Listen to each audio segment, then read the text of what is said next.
Hi, I'm Jimmy, and this is episode 4 of my Freelancer Let's Play. And in this episode, we are returning to Colorado. I figured I would show off, just demonstrate that it is possible to, have a good run in Colorado. If you are careful and you plan ahead, you know what you're doing. And you get lucky. I feel like on any map, luck makes a big difference. Who your targets are can make it harder or easier to have a good run.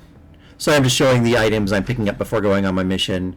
I've got a breaching charge, I've got a wrench, the banana, grape knife,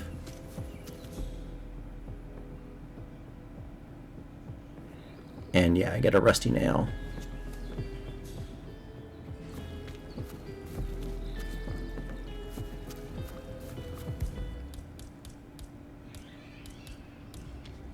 Oh, so I dropped the wrench. Okay. So yeah, that's what I'm going to be taking with me on this mission. I'll be in touch when you reach your destination. So yeah, I'm having a lot of fun playing Freelancer. For now in the series, I'm just sort of Colorado. The Syndicate is showing some missions, just showing some examples of how I play the game. In the future, I do plan to sort of start a campaign and let you see a campaign, from start to as far as I make it. So far, I still haven't managed to complete a campaign as of this recording, so can't promise you'll ever get to see a finished campaign from me, but hopefully, I hope to one day complete a campaign. This is a hard game mode, so... And as you've seen, I'm not the best Hitman player on the planet. But here, starting from this location... If you hop over the fence here, in this room, there's actually a really good disguise that you can get access to. It's pretty good. There's not a lot of enforcers for it, and it has access to the gun range. As I mentioned, one of the issues with this map is there isn't one disguise that has access everywhere. So this good disguise doesn't have access to the house or the...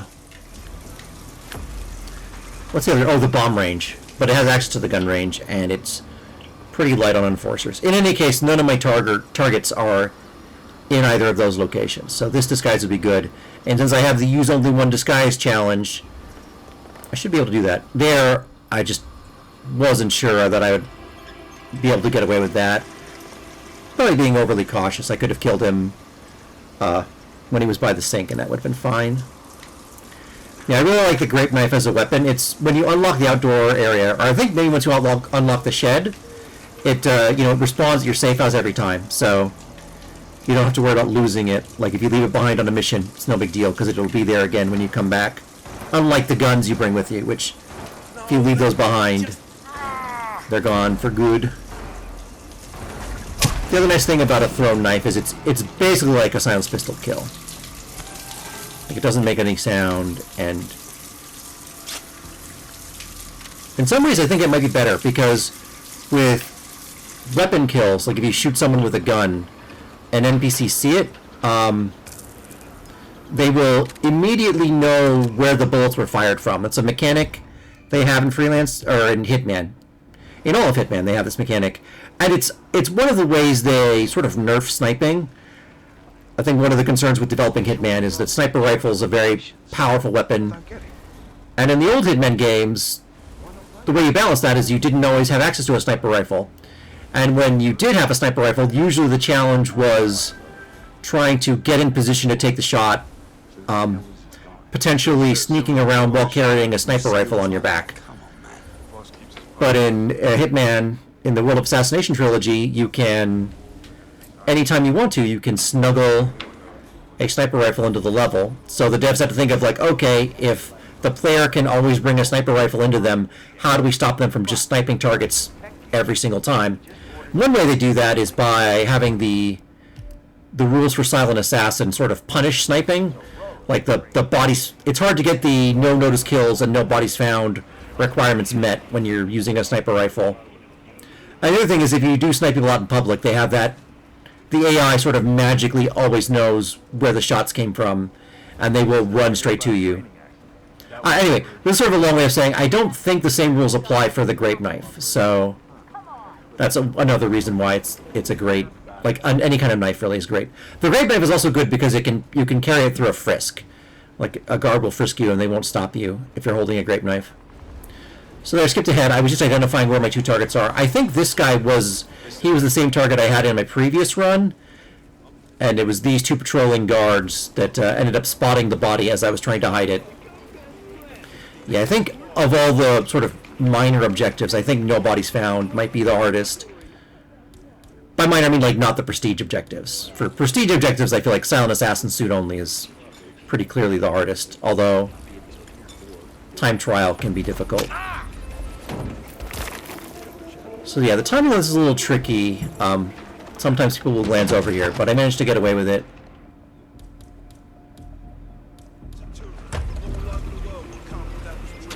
And make a distraction. I was sort of hoping to lure my target over here, where it's relatively isolated. I get the gun out of the way because I don't want anyone finding the gun and getting suspicious. So yeah, it doesn't lure the target, but it lures the other guy, the one he's patrolling with. So I decided it's probably a good idea. If I take this guy out, it'll make it a lot easier for me to get my target. So I pull out my trusty grape knife.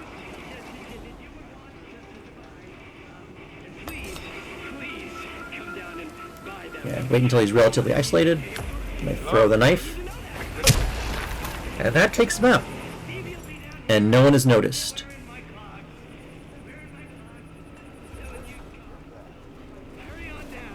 And since no one is looking over here, I decide to take the knife.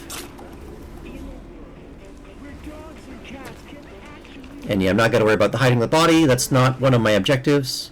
So there's no reward for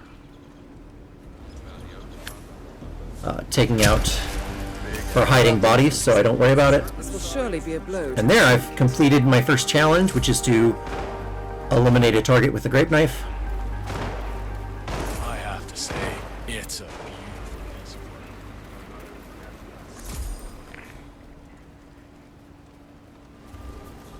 I'm not going to be able to do the silent takedown because I didn't bring a rare melee weapon with me. But I am going to be able to get the collateral kill accident. I have an idea for that.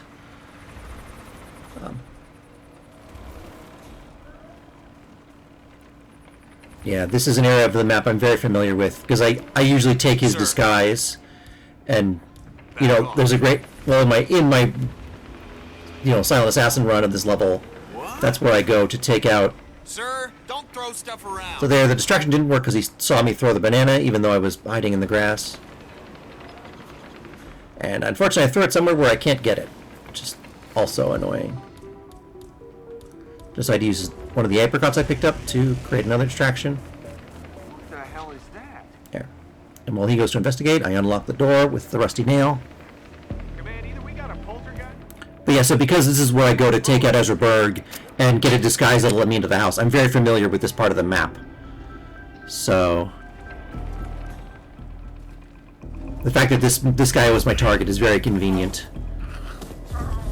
And I know exactly what I want to do here.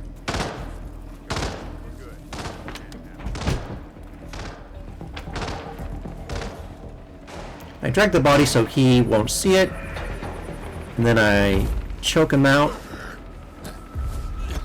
and I'm going to drag him to the house. The reason why I'm bringing him into the house is to meet the final requirement, collateral kill accident. To get a collateral kill, that means you have to take out at least one extra person at the same time that you take out your target. It can be an additional target, like if you can get a 2-for-1, that will also satisfy the collateral kill requirement, but usually it's easier to just find some random NPC and use them. Here I'm placing this. The breaching charge is a very convenient tool. It's a weak explosive with a very small radius, but it's very quiet, so it's great for opening locked doors or opening safes, but also for triggering accidents. So just the reason I move it higher up is it is very weak, it has a small radius, but it's not nothing. So you can kill someone with a breaching charge if it's like right next to them. And I was worried when it was at the bottom that the breaching charge would kill them. And if the breaching charge would kill them, then the exploding barrel wouldn't, and it wouldn't count as an accident. And the other thing is nice is because I set it up in advance, Excellent work, I Fox. can You've spread fear. press the button to kill my target while I'm at the exit. Safe house. I'll contact you later. And yeah, see, I got the collateral kill, and I'm gonna get one disguise only, so there we go, a pretty good run for Colorado.